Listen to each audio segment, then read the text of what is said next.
बहुत समय पहले पहाड़ों और झीलों से घिरे हुए एक सुंदर गांव चंद्रपुर में एक छोटी सी लड़की रहती थी, जिसका नाम था परी। उसका नाम जितना प्यारा था, वह उतनी ही कोमल, दयालु और समझदार थी। उसके पास चमकती आंखें थीं, जैसे आसमान में दो तारे टिमटिमा रहे हों, और उसका मन फूलों की तरह कोमल था। परी के माता पिता किसान थे। वे बहुत मेहनती और ईमानदार लोग थे, और उन्होंने अपनी बेटी को सिखाया कि सच्चाई, करुणा और मेहनत से बढ़कर कोई जादू नहीं होता। परी का सबसे अच्छा दोस्त था एक सफेद खरगोश, जिसका नाम था मोती। मोती बोल तो नहीं सकता था, लेकिन उसकी आंखों में एक अलग चमक थी, जैसे वह सब कुछ समझता हो। परी रोज उसके साथ जंगल जाती, पेड़ों से बातें करती और फूलों की खुशबू में खो जाती। जंगल का रहस्य। एक दिन जब परी और मोती गहराई में जंगल की तरफ गए, उन्होंने वहां कुछ अजीब सा महसूस किया।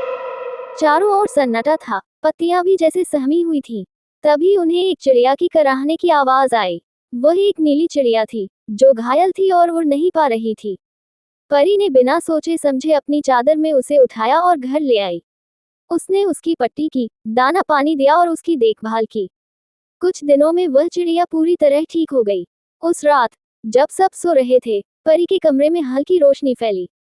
अचानक वहां एक चमकदार महिला प्रकट हुई, जंगल की रानी परी, जिनके पंख चांदनी जैसे चमक रहे थे।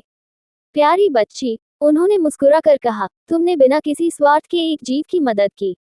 यही सच्ची परियों की पहचान है। मैं तुम्हें एक वरदान देती हूँ, अब से तुम भी एक परी हो। जैसे ही रानी परी ने अपना जादुई डंडा घुमाया, परी की पीठ पर दो सुनहरे पंख उगाए। वह हैरान रह गई, पर मोती उछल पड़ा, मानो उसे पहले से पता था कि ये दिन आएगा।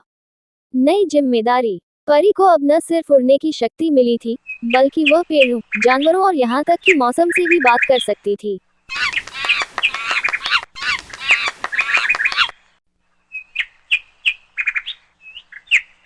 लेकिन साथ ही रानी परी ने उसे एक चेतावनी भी दी। जहाँ अच्छाई होती है, वहीं अंधकार भी होता है। इस जंगल में एक पुराना राक्षस काल वृक्ष जागने वाला है, जो प्रकृति को निगल जाना चाहता है। तुम्हें उसकी रोकथाम करनी होगी। परी डर गई, लेकिन उसने वादा किया कि वह अपने जंगल, अपने गांव और सभी मासूम प्राणियों की रक्षा करेगी। अंधकार से सामना। एक रात जब आकाश में काले बादल छाए हुए थे और बिजली कड़क रही थी, काल वृक्ष ने अपने डरावने रूप में जंगल पर हमला कर दिया। उसके साथ बहुत साए थे, जो पेड़ों को सुखा रहे थे और जंगल को जहर बना रहे थे। परी ने साहस बटोरकर अपने पंख फैलाए और आकाश में उड़ गई। परी ने अपने अंदर की जादुई शक्ति से जंगल की रक्षा की। वह फूलों की आत्माओं को बुलाती, चिड़ियों की सेना बनाती और पेड़ों की जड़ों को जीवित करती। लेकिन काल वृक्ष बहुत शक्तिशाली था। वह परी पर हमला करता, पर हर बार परी की सच्चाई, उसकी करुणा और उसके विश्वास की ढाल उसे बचा लेती। आखिरकार परी ने उस नीली चिड़िया को पुकारा, जिसे उसने पहले बचाया था। वह कोई मामूली चिड़िया नहीं थी, बल्कि आशा की देवी का अवतार थी। चिड़िया ने परी को अंतिम शक्ति दी, प्रेम की शक्ति। परी ने अपनी दोनों हथेलियां जोड़कर एक चमकदार किरण काल वृक्ष की ओर भेजी। वह किरण नफरत और अंधकार को भस्म कर देने वाली थी। काल वृक्ष चीखते हुए विलीन हो गया और जंगल में फिर से हरियाली लौट आई।